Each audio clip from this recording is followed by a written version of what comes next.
ഒരിക്കലും നീ പിന്മാറരുത്.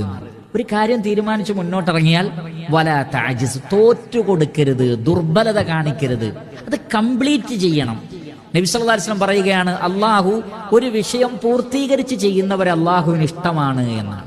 അള്ളാഹുവിന് ഇഷ്ടമുള്ള അടിമകളുടെ പ്രത്യേകത എല്ലാം തുടങ്ങി പകുതിയിലിട്ട് അവസാനിപ്പിക്കുന്നവരെ അല്ല, മറിച്ച് ഒരു കാര്യം ചെയ്ത് ഇത്ഖാനോട് കൂടി അതിനെ കംപ്ലീറ്റ് ചെയ്യുന്ന ആളുകളെ അള്ളാഹുവിന് ഇഷ്ടമാണ്. ചില ആളുകൾ ദീനിന്റെ കാര്യത്തിൽ പോലും കംപ്ലീറ്റ് ചെയ്യൂല. ഖുർആൻ ക്ലാസ്സിനുണ്ടോ? ഞാനുണ്ട്. അപ്പോ ആദ്യത്തെ ക്ലാസ്സിൽ 50 ആൾ, പിന്നത്തെ ക്ലാസ്സിൽ 40 ആൾ, പിന്നത്തെ ക്ലാസ്സിൽ 30 ആൾ, പിന്നെ 5 ആൾ. അവസാനം ഇപ്പൊ ഖുർആൻ ക്ലാസ് നടക്കുന്നുണ്ടോ? ഇല്ല, ആരും വരുന്നില്ല, അതുകൊണ്ട് നിർത്തി. ഒരിക്കലും നീ പിന്മാറരുത്.